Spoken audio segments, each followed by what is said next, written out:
Dragon is in countdown. Falcon 9 is in startup.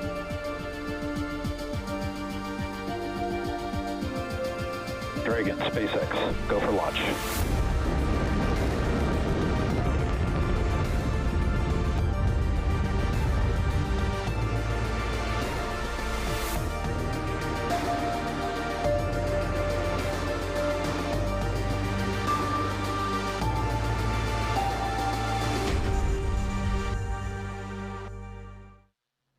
We are just under 22 minutes from liftoff of this Falcon 9 rocket for NASA's and SpaceX's 24th Commercial Resupply Services mission to the International Space Station.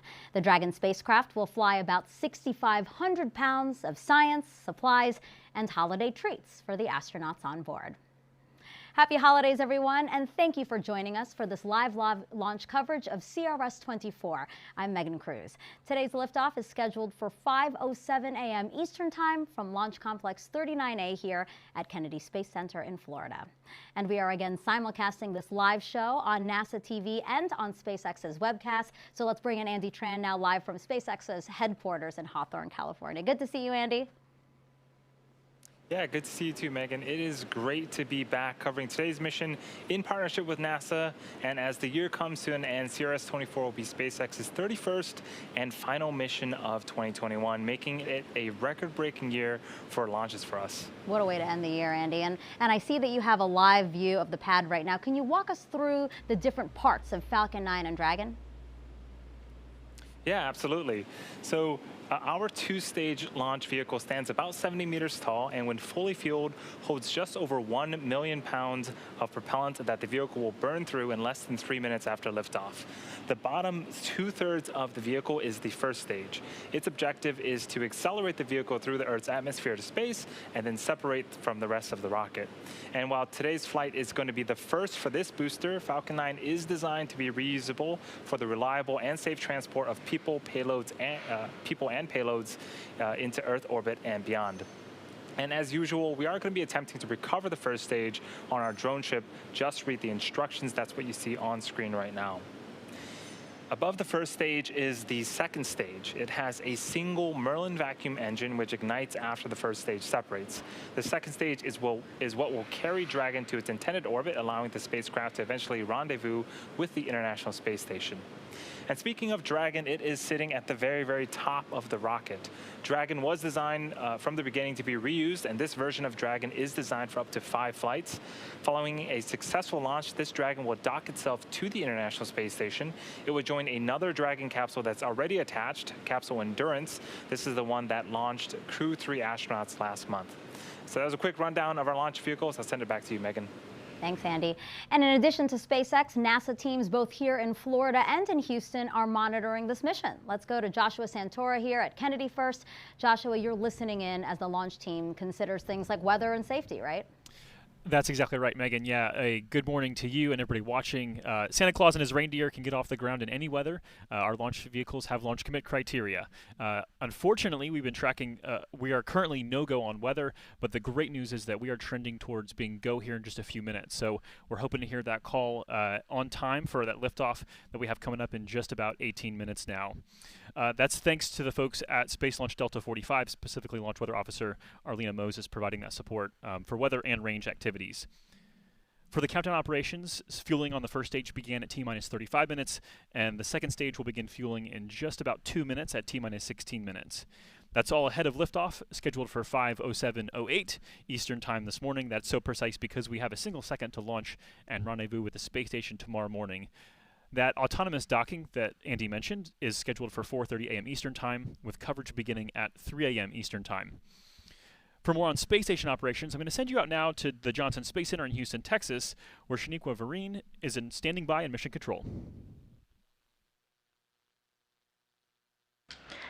Thanks, and welcome to the International Space Station Flight Control Room. I'm Shaniqua Vereen, live at Johnson Space Center here in Houston, Texas. The team of flight controllers in Mission Control Houston today has been led by Flight Director Adi Boulos. Teams here in Mission Control will really jump into action tonight into early Wednesday morning as Cargo Dragon approaches the International Space Station. There are currently 7 crew members living and working aboard the station. Expedition 66 consists of NASA astronauts Tom Marshburn, Raja Chari, Kayla Barron, and Mark Vandehei. Roscosmos cosmonauts Pyotr Dubrov, Anton Skleplarov, and Matthias Maurer of the European Space Agency. As Cargo Dragon approaches the International Space Station in the morning hours on December 22nd, NASA astronauts Raja Chari and Tom Marshburn will be monitoring the arrival from the station's cupola. Cargo Dragon will remain attached to the International Space Station's forward port of the Harmony module for about 1 month, being one of 2 Dragons joining Crew Dragon Endurance before being packed up with critical science and supplies and will splash down off the coast of Florida for that science to be analyzed back here on Earth. Everything's still a go from here in Mission Control Houston, and we're looking forward to welcoming another vehicle to the International Space Station. So for now, we'll head back out to Kennedy. Megan? Thanks, Shaniqua. We're now about 16 minutes and counting from liftoff of CRS-24. On board are more than 24 science experiments. Here's a quick sample of some, including technology that could one day help wounds heal faster.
You saw in that video that college students are sending experiments to the orbiting lab, and I have 2 of them here with me today. This is Swati Ravi from Columbia University, as well as Caitlin Harvey from the University of Idaho. Good morning to you guys. Good morning. So talk to me. I know that between your 2 universities, 18 students are sending 2 experiments to space. Can you tell me about yours, Swati? Absolutely. So we're sending up 2 different bacteria that are commonly found in spaceflight environments and also the cause of some previous astronaut infections.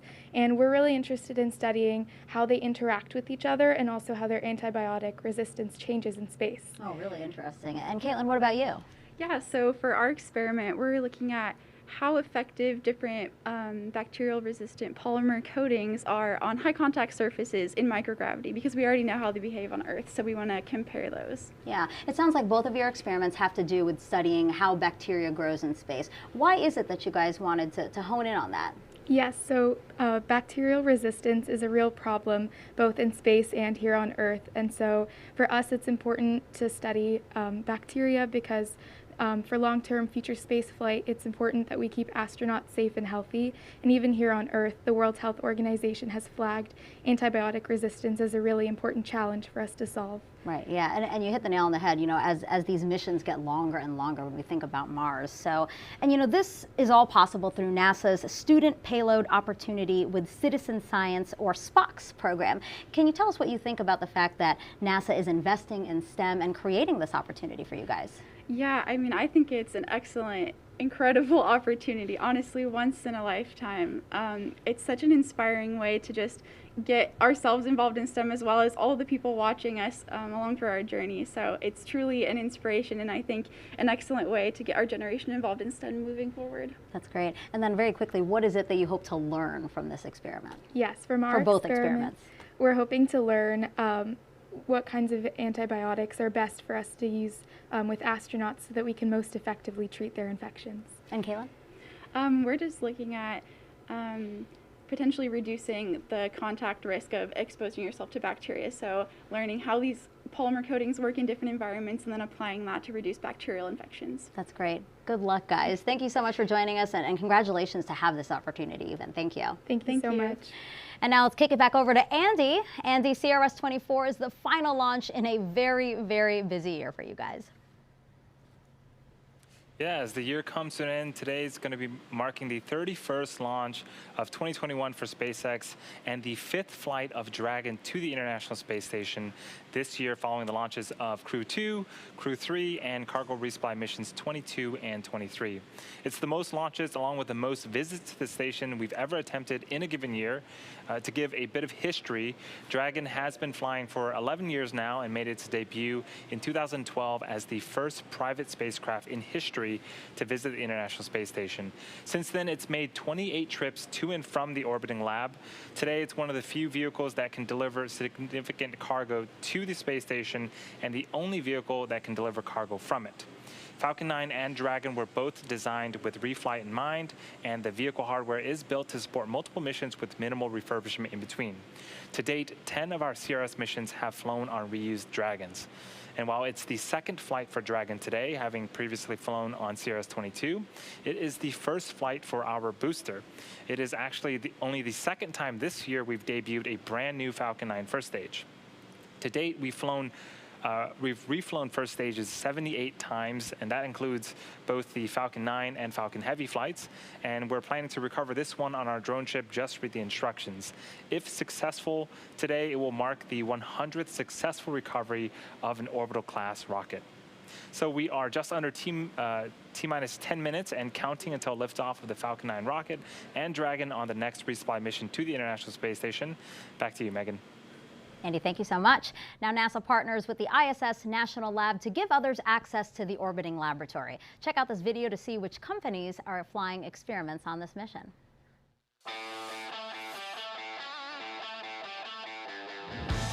The International Space Station is an incredible research facility that allows investigators to conduct research and technology development in ways not possible on Earth. Through the ISS National Laboratory, private sector companies can leverage the unique space environment to develop or improve consumer products and further business models, both on the ground and in low Earth orbit. Here's a quick look. Over the years, pharmaceutical leader Merck & Company has launched multiple protein crystallization investigations to the space station. In a recent ISS National Lab sponsored investigation focused on Merck's cancer immunotherapy drug Keytruda, the team achieved exciting results. Leveraging microgravity conditions, Merck was able to produce highly uniform, concentrated crystalline suspensions of the active ingredient in Keytruda. Merck successfully translated these findings to drug production processes back on the ground, allowing the company to improve the drug formulation and delivery of Keytruda. Results could lead to additional improvements in the manufacture and storage of Keytruda, which could both reduce costs and improve quality of life for patients on Earth. Procter & Gamble, one of the leading consumer goods companies in the world, will be sending elements associated with its Tide cleaning detergent brand to the space station for evaluation. The Procter & Gamble team intends to test the stability of cleaning ingredients under microgravity conditions and radiation exposure in space. In doing so, the company hopes to gain insights that can improve the production of Tide products for consumers on Earth, while also furthering knowledge on the development of laundry detergent solutions to support long-duration spaceflight missions.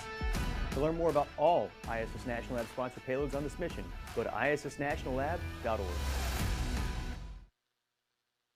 And the Tide experiments is pretty interesting because many of us probably have a bottle at home right now. Dr. Mark Civic is the CEO of Fabric and Home Care at Procter & Gamble. You guys make Tide. Good morning. It's so great to have you here. Thanks for having us. So tell us, how do astronauts clean their clothes right now? Unfortunately, astronauts actually do not clean their clothes right now, and this resupply mission will actually supply clothing for them, and sometimes they have to wear their clothing up to 4 days in advance, and you can imagine that's pretty gross. So for long-term deep space missions, NASA has partnered with Tide to develop the first detergent for space use for long flight missions because it becomes cost prohibitive to send up so much clothing for a long-term flight. Yeah, so then how will the experiment work? Is that the detergent that they would this try? is exactly the sample of the detergent that's going to fly this morning. And as the consumer expects performance and cleaning from Tide, the astronauts will as well. And unfortunately, astronauts can't go around the store to get a new bottle of Tide when it runs out. So our objective here is in this experiment is to understand stability of Tide and Tide Infinity specifically for this experiment. And then we want to learn about the ingredients and their stability through microgravity and radiation for long-term flight duration. And I would guess that if laundry is being done on the space station, it would use less water, right? Because that's a difficult resource up there.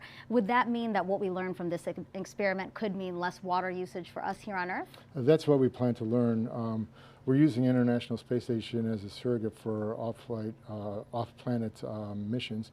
And from there, we want to learn about constraint environments for developing the next best Tide for the consumer around the globe, not just in space, but for situations in the world where resources are constrained. Water usage is constrained, and so is energy.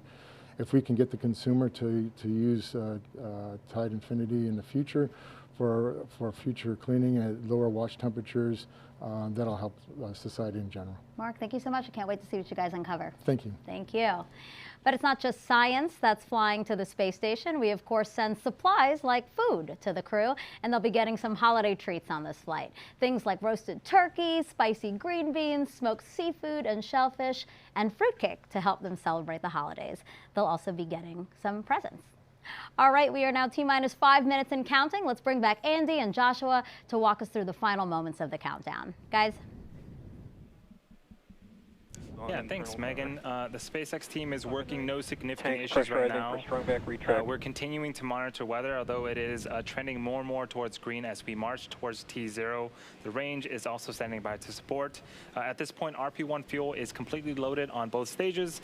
Liquid oxygen loading is currently underway and should complete around the T-minus 2 minute mark.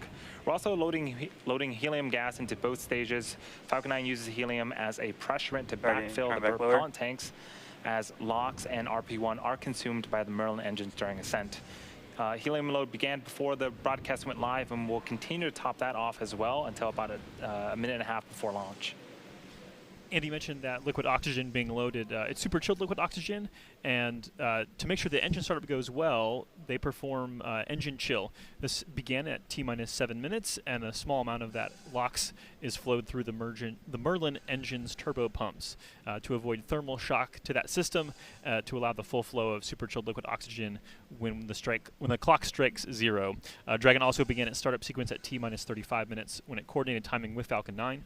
It's currently undergoing vehicle health checks, with the next big step happening just a moment ago when Dragon transitioned to internal power. What we're seeing on screen right now, the clamp arms just underneath the Dragon have begun to open up, and they should be completing fully open right now. And the strong back, which is the truss structure right next to Falcon 9, is beginning to recline away to its pre-launch position, about 2 degrees away from the vehicle. It will continue to recline all the way back as we reach T0 to provide clearance for the vehicle to lift off. Stage 1 LOX load complete. In these last few minutes, Falcon 9 is performing final health checks on its primary communications, avionics, and propulsion systems in preparation for flight. We also may hear callouts that the engines are sufficiently chilled as we get closer to liftoff. The checkouts of the second stage thrust vector control actuators should begin right about T-minus 2 minutes 30 seconds. That's referred to as the engine wiggle test, a fairly self-explanatory name. This is where SpaceX will move the thrust nozzles slightly to make sure the guidance hardware Stage 2 LOX throttle back. Go for flight. SpaceX will do the exact same checkouts on the first stage engines just seconds before ignition. This is all still on track, weather being go now for liftoff scheduled for 5:07:08 Eastern Time this morning as we track towards the space station with rendezvous and docking scheduled for tomorrow morning. Space station now tracking over Central Europe, and we'll be there with this mission for about a month.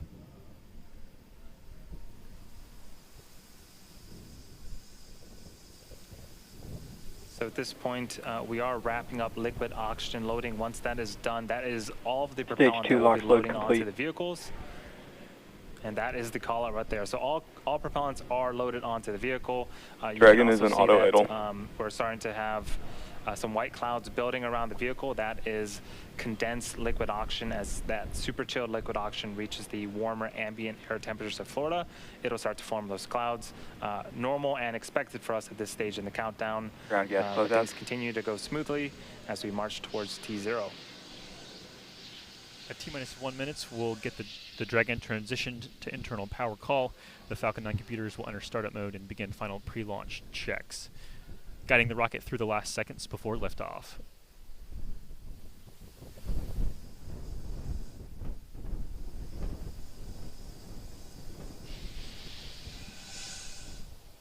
Falcon 9's in startup. Dragon is in countdown. So there are a couple great callouts. Both stages are now pressurizing for launch. Range remains go. The weather did clear earlier and has remained green. So all Falcon 9, CRS-24, go for launch. That's the launch director calling go for launch. We'll get an all systems go here in just a few seconds, and then we'll listen into the rest of the count. T-minus 30 seconds.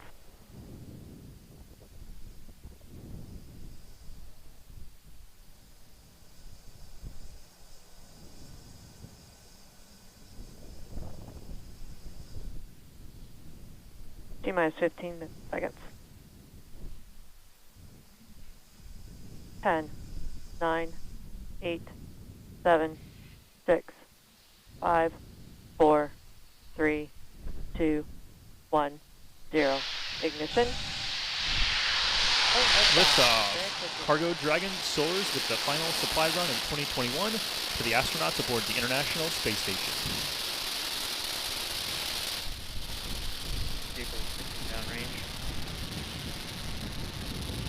Stage 1 chamber pressure is nominal.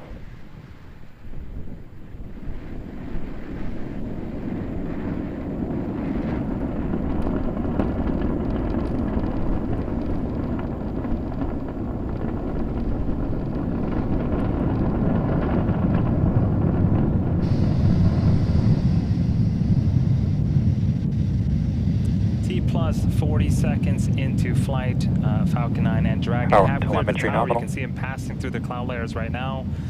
Next up, in just a few seconds here, is max Q. This is where the vehicle will experience the highest amount of aerodynamic pressures. Falcon 9 is supersonic.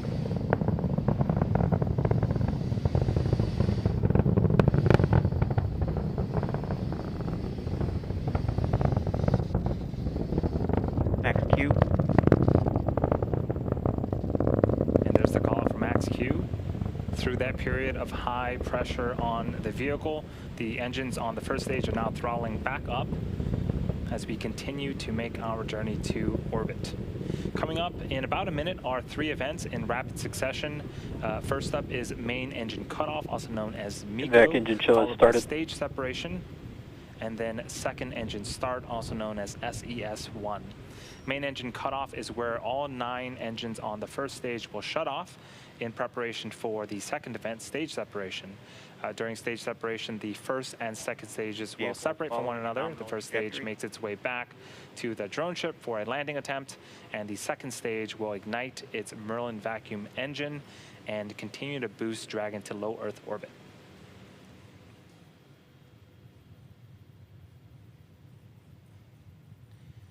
Again, those are going to be happening in rapid succession in about 15 seconds here.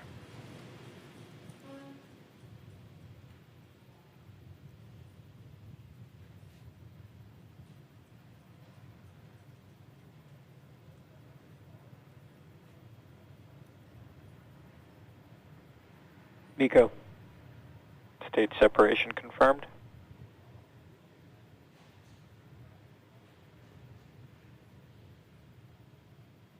Invac ignition.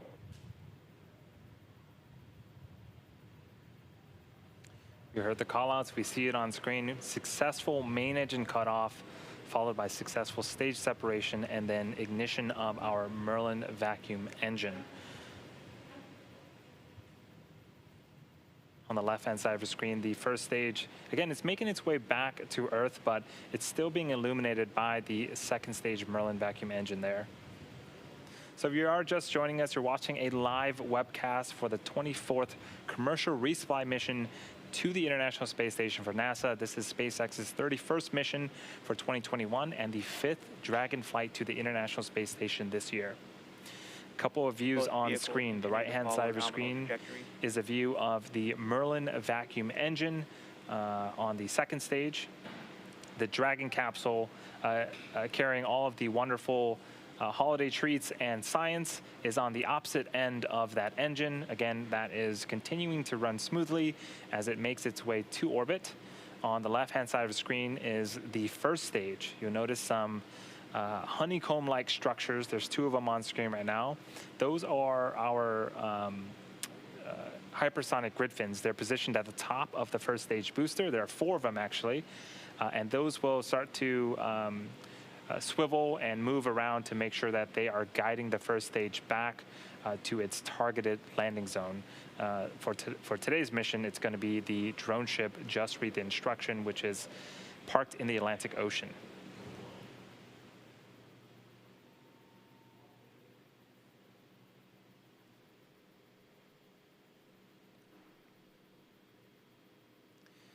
Next event for our mission today is going to be the first stage entry burn. It's going to be the first of two burns. In order to make its way back to our drone ship, the first stage has to execute these two burns. The first, again, is the entry burn where 3 of our Merlin engines will reignite. This helps to slow the stage down as it re-enters the upper parts of the Earth's atmosphere. The second burn is the landing burn. This happens about a minute later. This is a single engine burn that will bring the vehicle speed down rapidly in order to land on the drone ship. So again, the first stage has 2 burns before it can make its first landing attempt on our drone ship.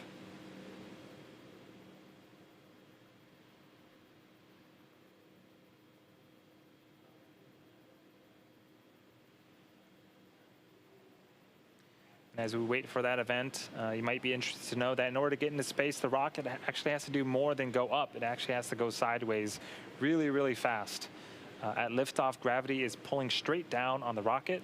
And as we ascend, we tilt the engines, a term called gimbaling, and that turns the rocket horizontally. So we're still going up, but we're also heading horizontally away from the launch pad in what we call a gravity turn.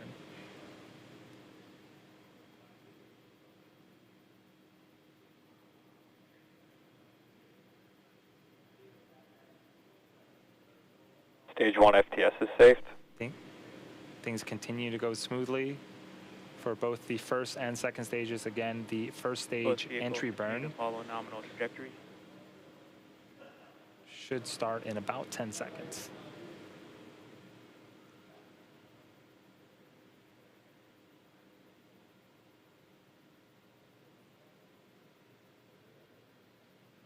Stage 1 entry burn is in startup.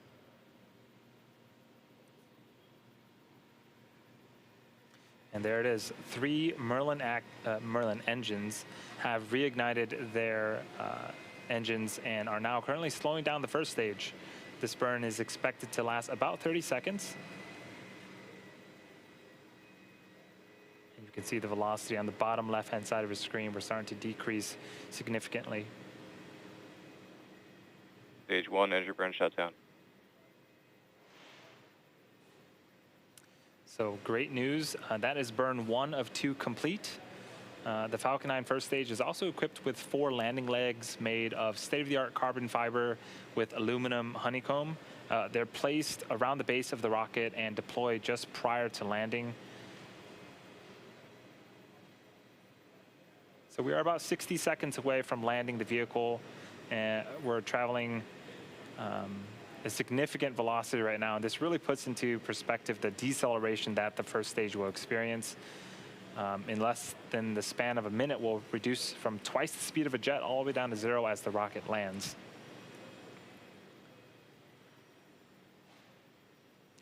Stage 1 is transonic. The first stage landing burn is expected to start here in about 20 seconds and last for about 25 seconds. So during the duration of that burn, we are going to be listening for the call out for SECO, which stands for second engine cutoff. The Merlin vacuum engine that you see on screen, we're going to be shutting off that engine and then listening for another call out for a confirmation of good orbit, Stage where 1 the second landing burn. stage will coast for a few minutes before separating Dragon.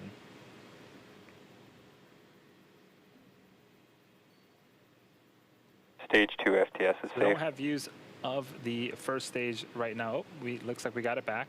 And the landing burn Stage 1 is landing currently leg deploy. underway.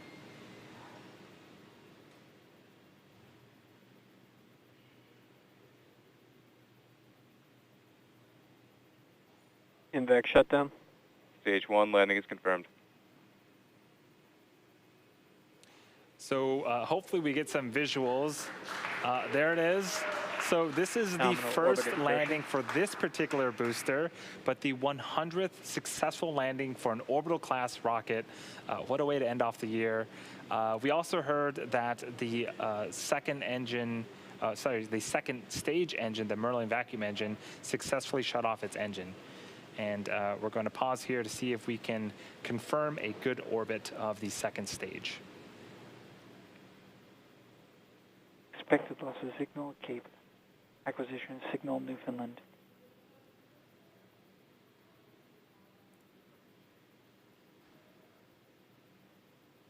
So again, this is a view of the Merlin vacuum engine. The Dragon capsule with all of its supplies is on the opposite end of that engine. And I am getting confirmation that we do indeed have a good orbit. So the second stage is going to be coasting for a few minutes here. This is a view of the unpressurized cargo section of the Dragon. So the second stage right now is making some small adjustments during the coast phase prior to separation. We should also have video of Dragon separating from the top of the second stage itself. Should give us a nice view of that. The view we just saw of the unpressurized cargo section as Dragon will slowly depart away from the second stage. Dragon is going to be joining the Crew 3 vehicle Endurance that is currently attached to the International Space Station and on orbit. And as always, it's always exciting to see two Dragons docked at the space station at the same time.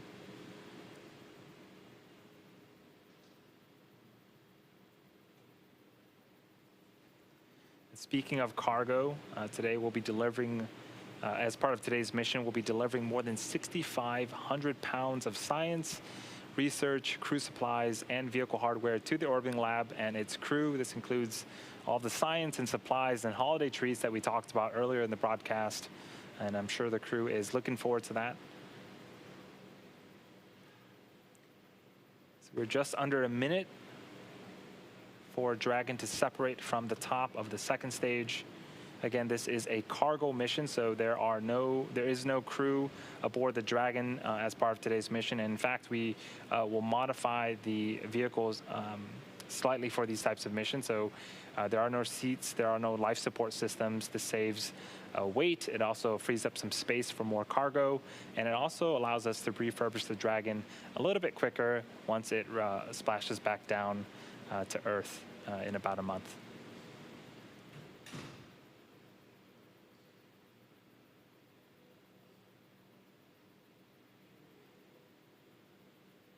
Expected loss of signal, Bermuda. So we are Stage expecting separation Dragon to confirmed. separate any Or second Dragon now. separation.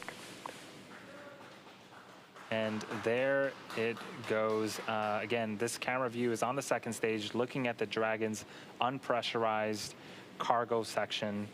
The Dragon has about a day before it makes its way to the International Space Station and docks. Coming up is nose cone opening sequence. But that is going to do it for me here in Hawthorne. I'm going to hand it over to Shaniqua in Houston for the next mission milestones. Thanks, Andy. And everything is still going well back here in Mission Control, Houston. And right after Dragon separated, it began a series of automatic checkouts, including small firings of the Draco maneuvers thrusters. The next milestone is nose cone deploy. The nose cone protects the docking hardware and rendezvous tracking elements of the top of Dragon during ascent. The nose cone deploy uncovers the 4 forward bulkhead thrusters, which Dragon will use for its major burn maneuvers to catch up with the space station. Once open, the nose cone will stay in that position until the very end of its mission, closing prior to re-entry to provide some additional protection to that same hardware during re-entry. So right now we're waiting to hear confirmation that the nose cone is fully deployed. And after confirmation, we'll have one of the program managers here join me on console. Join me virtually, sorry.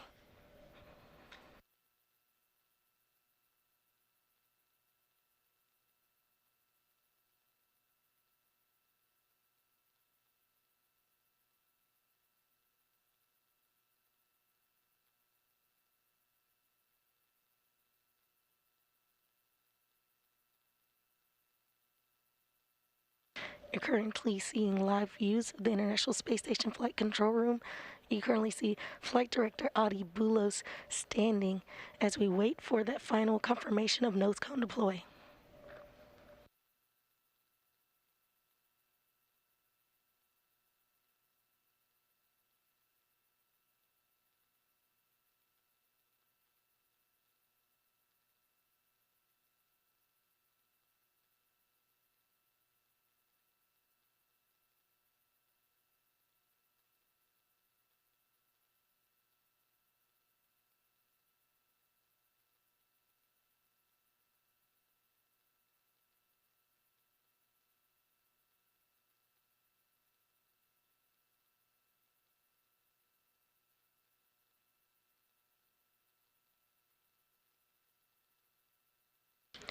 Now joining me on the phone is manager of the International Space Station Transportation Integration Office, Phil Dempsey. Hi, Phil. Can you outline some of the major activities for the crew with CRS-24? Sure. Thanks, Shaniqua. First of all, let me just say, it's great to watch this outstanding launch, kind of watching through the weather and manage to get a shot through, and great to see Dragon catch up tomorrow. This mission enables well over 500 hours of research, some of which actually has to be completed before the vehicle undocks again in about 30 days, so the samples can be returned to investigators. As always, research is a key activity during this mission. We've also got the transfer of 2 external payloads, SCP-H7 and H8, from the Dragon trunk to their locations on ISS. And then there's work to prepare for spacewalks planned later in the increment in the coming months.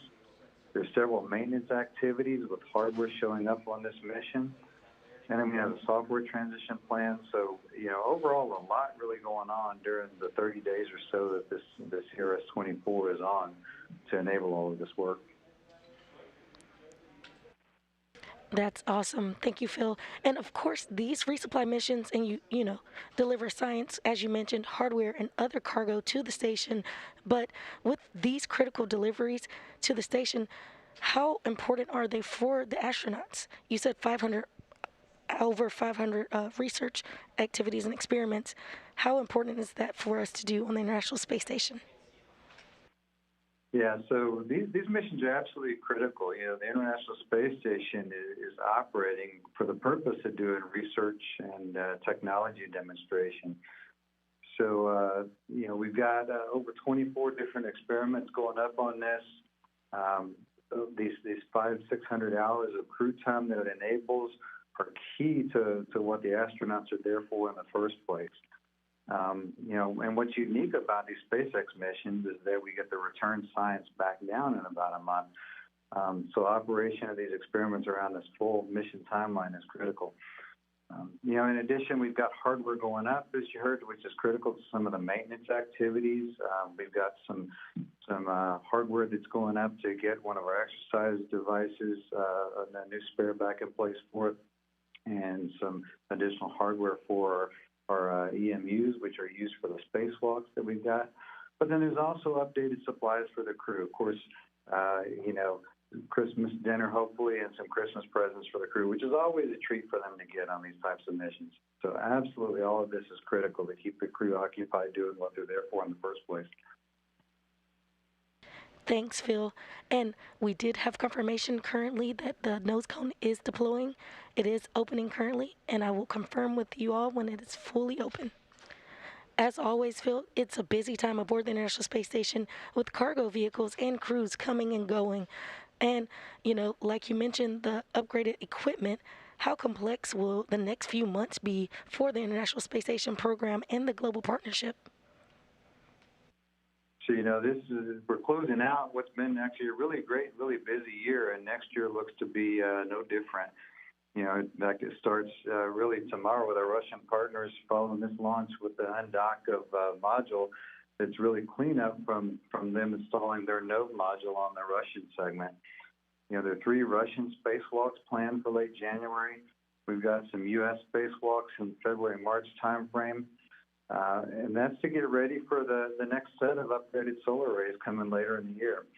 We've also got another cargo resupply mission, our first U.S. private astronaut mission coming up, and additional resupply missions, and then we get back into the crew cycle launches on the Russian and the U.S. side both. So it's actually very busy across the space station program with our international commercial partners both. So while it is complex, as you said, Shanique, we've got outstanding teams across the program who do this all the time. They do it very well. So, I see it as really fitting that our teams close out the year with a launch that get 2022 off and running. That's right. And thanks again, Phil, for joining us. And happy holidays. Back here. Happy holidays. Happy to be here. Thank you. Back here in the International Space Station Flight Control Room, flight controllers are monitoring the systems on the station itself ahead of Dragon's arrival Wednesday morning. Once Dragon crosses that approach ellipsoid, which is that mythical sphere around the station, flight controllers here in Mission Control Houston will begin joint operations with the SpaceX teams in Hawthorne, California. NASA astronauts Raj Achari and Tom Marshburn will be monitoring the approach and arrival of Dragon with a planned docking Wednesday morning at 3:30 a.m. Central Time, 4:30 a.m. Eastern Time. Once Cargo Dragon is docked to the station, Achari and Marshburn will begin hatch operations to open the hatches between the International Space Station and Cargo Dragon.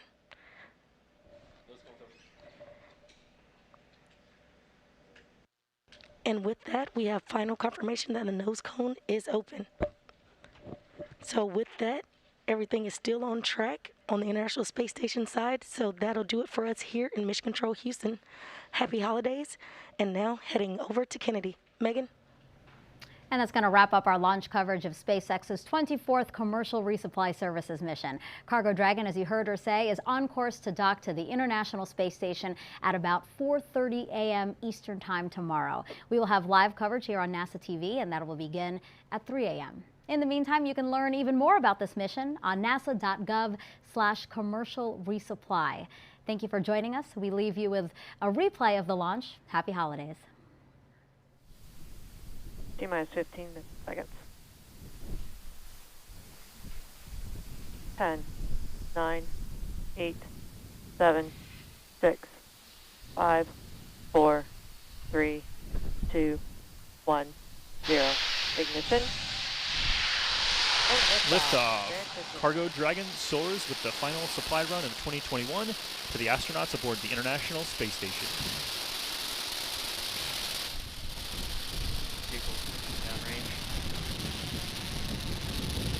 Stage 1 chamber pressure is nominal.